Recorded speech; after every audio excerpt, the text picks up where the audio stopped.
TigerNet.com, Coach Sweeney was just talking about keeping all the outside noise and negativity outside and not letting that affect y'all and your attitude, mentality, and morale. How do you do that as a player?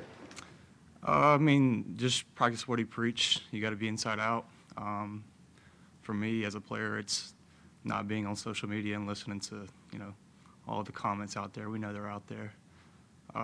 The media, if you want to go out there and Google your name, that's not going to be the best thing to do right now. So just things like that. Chapel Fallow at State. How would you assess the locker room post-game at State just in general as you guys try to band together and finish strong? Where's morale at? Would you say is it tough to conjure? Is it still there pretty comfortably? I think we were all disappointed, but we all know that we have the capability to, win those type of games.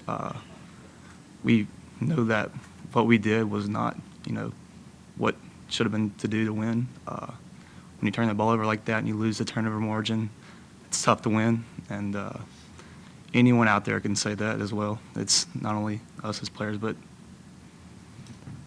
And what's it been like to see Troy and Tyler, an older guy, whenever you kind of step out and break out this year? It's been great to see. I mean, anyone to make plays and help this team. And then really I'm just proud of Troy for all the adversity that he's battled. Everyone knows that he's had a tough road, and he's continuing to fight back week by week and just give it his all, and he's making plays. I'm super proud of him.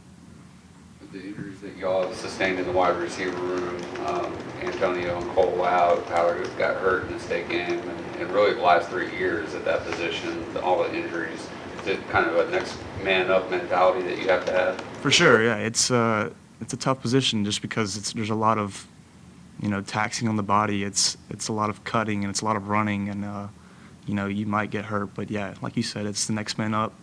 It's what it has to be because someone's got to run out there and make plays for the Tigers. So yeah, it's been a weird ordeal, I would say, these past few years with the injury bug in the receiver room. But yeah, it's the next man up mentality. Clemson Insider. Is it kind of, you guys look at this week as a chance to kind of bring things back around, because it was this game last year that kind of started everything where you're at now? You kind of look at this as a turnaround spot? Yes, sir. I mean, really, it's every game. Every game is the biggest game. I mean, yeah, we would like to say that this game is a turnaround game just because we've lost 2 games in a row. So yes, but yeah, like I said, it's the next biggest game because it's the next one. So we're not gonna treat this one like it's any different week. Like Sweeney says, we'll treat every opponent like the same opponent. We're playing the Clemson every week, and our standard is our standard. What do you remember about last year's game up there or something? We just didn't really have the mindset, in my opinion, and we kind of we came in from an off weekend. I don't think we had our mental state where it should have been. They were more tough, more physical, and it showed. They dominated us from the line of scrimmage, and then just not really executing like we wanted to. So. Have you talked much to Balin about just what's been going on with the team, and has he had any words of encouragement for you? Yeah, he's disappointed, and I'm sure any other player out there in the NFL is disappointed right now. But with that being said, he just continues to tell us to work, regardless win or loss. I mean, in the NFL, they win and lose all the time. But at the end of the day, you got to show up the next day. And that's how it is from, a college standpoint, NFL, or in life. You have setbacks, but you got to just show up, because if you're a competitor in life, you just got to keep going. Brannon, this is Paul Journey Week, and you're a Paul Journey ambassador. What does that mean to you? It means a lot. I mean, being ambassador, I think, has really prepared me leadership-wise. It has changed the way that I think on things, and I feel like it's prepared me for when I do take a leadership role, whenever that is. Like after football, I hope that what I have learned can, I can apply that, and I think I can, and I think it's been great. All of the Paul Journey staff, I want to shout out to them. I really do appreciate them and what they do. What do you want to get into, leadership-wise, coaching stuff or non-football? Yeah, I think when I get done playing ball, I would like to go into either concrete or real estate. It's kind of a weird thing for a 23-year-old man to say, but no, I'm interested in just a lot of my family, or excuse me, friends from home are in that industry, and it's been cool to see what they do and how they do things, and I would just be interested in it. Any questions for Brandon from Zoom? Anybody else in the room? Brandon Facts and Childress from The Roar. Can you talk a little bit about Cade? Coach Sweeney earlier said that he felt like he was night and day, a different player and a different leader compared to the Notre Dame game last year. Can you just talk a little bit about his progress since that game in South Bend last year?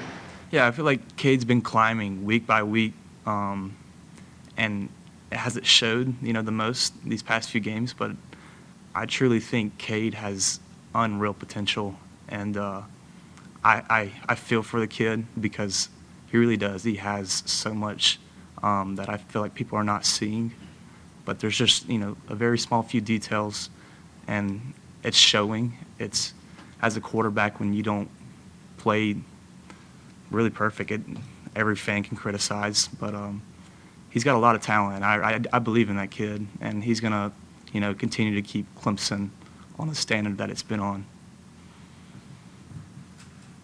Brandon, you talked about what Troy fought through, but obviously can't gloss over what you fought through during your career. I mean, what kind of perspective does that give you as you continue to move on through your journey at Clemson? It's been, night and day for me as well. Being so sick and then being able to have, good health again, it teaches you how to never take anything for granted, and just always take life with a grain of salt, and just don't take it for granted. I've told the media that plenty of times, but your health, your family, whatever it is you do in life that you enjoy, just make sure that you're not taking it for granted day by day. It can be the little things in life as well, like your sleep. If you didn't get 8 hours of sleep, you're going to take that for granted. But really, it all matters. And yeah, I would just tell the media, just enjoy life, because we only get one shot at this, and life is so short. So just enjoy it. Anybody else for Brandon? All right, thank you, Brandon. Appreciate your Thank time. y'all. Appreciate y'all.